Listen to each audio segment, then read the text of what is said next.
ونؤمن به ونتوكل عليه ونشهد أن لا إله إلا الله وحده لا شريك له ونشهد أن سيدنا وسندنا وحبيبنا وطبيب قلوبنا ومولانا محمد الذي أرسله الله إلى كافة الناس بشيرا ونذيرا وداعيا إلى الله بإذنه وسراجا منيرا أما بعد فأعوذ بالله من الشيطان الرجيم بسم الله الرحمن الرحيم ألم تر إلى الذين يزعمون أنهم آمنوا بما أنزل إليك وما أنزل من قبلك يريدون أن يتحاكموا إلى الطاغوت وقد أمروا أن يكفروا به ويريد الشيطان أن يضلهم ضلالا بعيدا بارك الله لنا ولكم في القرآن العظيم ونفعنا وإياكم بالآيات والذكر الحكيم اللهم صل على محمد وعلى آل محمد كما صليت على إبراهيم وعلى آل إبراهيم إنك حميد مجيد اللهم بارك على محمد وعلى آل محمد كما باركت على إبراهيم وعلى آل إبراهيم إنك حميد مجيد محترم حضرات उलमाए किराम सम्मानित श्रद्धाभाजन বয়োজ্যেষ্ঠ মুরব্বী সাহেবান সমবেত ইসলাম প্রিয় কোরআন প্রেমিক নবী প্রেমিক তাওহীদি মুসলমান ভাই ও বন্ধুগণ পর্দার অন্তরালে অবস্থানরত আমার সম্মানিত মা ও বোনেরা আল্লাহ পাক রব্বুল আলামিন আমাদেরকে দ্বীনের মাহফিলে কোরআনের মজলিসে উলামায়ে কেরামের মজলিসে উপস্থিত হওয়ার তৌফিক দিয়েছেন রব্বে করিমের বড়ই মেহেরবানি এই জন্য আল্লাহ রাব্বুল আলামিনের দরবারে কালিমাতুশ শুকরের হাদিয়া পেশ করি আলহামদুলিল্লাহ বন্ধুগণ আমি আপনাদের সম্মুখে উপস্থিত হয়েছি খুবই অল্প সময়ের জন্য আপনাদের কাছ থেকে দোয়া নেয়া সাক্ষাৎ করা এবং ছোট্ট একটা বার্তা আপনাদের কাছে পৌঁছে দেওয়া এটাই হলো আমার উদ্দেশ্য আমি কোরআনে পাকের সূরাতুন নিসার ৬০ নম্বর আয়াতটি তেলাওয়াত করেছি এই এক আয়াতের উপরেই আমি এই সময়টায় সারা দেশে যেখানেই যাওয়ার সুযোগ হচ্ছে আমি আমার জাতিকে আমার দেশবাসীকে মুসলমানদেরকে একটা বিষয়ে সতর্ক হওয়ার জন্য সজাগ হওয়ার জন্য আহ্বান জানাচ্ছি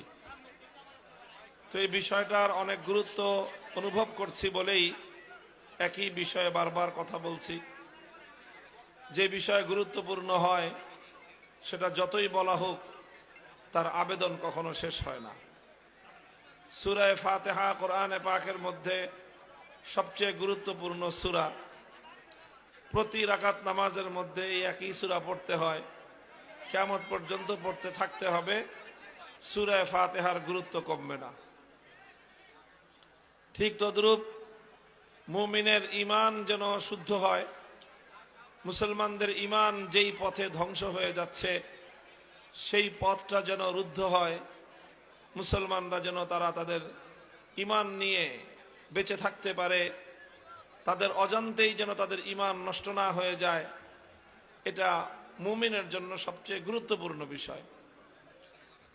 তো বর্তমান সময়ে আমার জানা মতে আমার বুঝ মতে অসংখ্য অগণিত মুমিন এবং মুসলমানের ঈমান যেই কারণে নষ্ট হচ্ছে সেরকম একটা গুরুত্বপূর্ণ বিষয় যেটার সাথে তাওহীদের সম্পর্ক যেটার সঙ্গে আল্লাহ পাক রব্বুল আলামিনের একত্ববাদের সম্পর্ক, এরকম একটা বিষয়ে আমি কথা বলছি আপনাদের সম্মুখে। আমি প্রথমে কোরআনে পাক থেকে তেলাওয়াতকৃত আয়াত সূরাতুন নিসার ৬০ নম্বর আয়াতের অনুবাদটুকু করছি। এরপরে এই আয়াতের উপর ভিত্তি করে কয়েকটি কথা বলবো এবং বর্তমান সময়ে আমাদের জাতীয় জীবনে আমাদের প্রত্যেক মুসলমানের করণীয় এবং কর্তব্য বিষয়ে আমি আপনাদেরকে একটু আহ্বান জানাবো। এই হলো তিনটি বিষয়। প্রথম কথা, কোরআনে পাকের আয়াতের অনুবাদ। আল্লাহ বলছেন,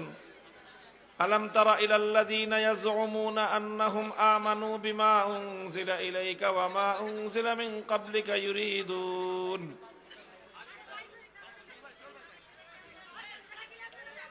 এই উঠেন, আপনি এখান থেকে উঠেন, উঠেন, আপনারা সব উঠেন এখান থেকে। এই উঠেন, ডিস্টার্ব করতেছেন আপনাদের, পিছনে যান, সব উঠেন এখান থেকে, মানুষজন দেখতে পারে। উঠেন না কেন আপনি? উঠেন, আরে উঠেন না কেন আপনি এখান থেকে? হুজুর আপনার চারটা একটু পিছান, হুজুর চারটা পিছান, একটু পিছান, এটা মানুষগুলো সব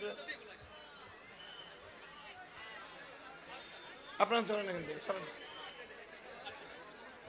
হ্যাঁ, মানুষ হাজার শত শত মানুষ দাঁড়ায় স্যার আপনার স্টেজে বৈশা মানুষকে। আরো পিছান, দেখতে হলে সামনে যান, স্টেজে বৈশা দেখার তো শখ কেন? চুপ করেন, কথা বলবেন না, ঠিক আছে? বাস, কোনো আওয়াজ করবেন না, আর কোনো শব্দ করবেন না, একদম পুরা মজলিসে পিনপতন নীরবতা থাকবে। কথা শুনেন, মনোযোগ দিয়ে কথা বুঝেন। আমার আলোচ্য আয়াত, তেলাওয়াতকৃত আয়াতের মধ্যে আল্লাহ পাক রব্বুল আলামিন বলতেছেন, আলাম তারা ইলাল্লাযীনা ইয়াজউমুনা আন্নাহুম আমানু বিমা উনজিলা ইলাইকা ওয়া মা উনজিলা মিন ক্বাবলিক ইউরিদুনা আন ইয়াতাহাকামু ইলাত তাগুত। আল্লাহ বলেন, আল্লাহ বড় আশ্চর্য নিয়ে, বড় বিস্ময় নিয়ে, এমন একটা মানে ক্ষোভ এবং রাগ নিয়ে আল্লাহ বলতেছেন যে, আলাম তারা, তোমরা কি লক্ষ্য করেছো যে কিছু মানুষ এমন আছে, ইয়াজউমুনা আন্নাহুম আমানু, তারা দাবি করে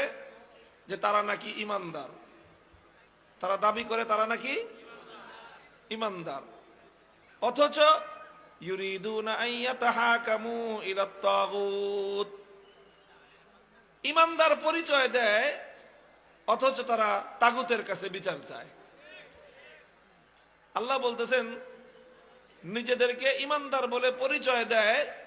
আবার তাগুতের সিদ্ধান্ত মানে। অর্থাৎ কোরআনের অর্থ হলো,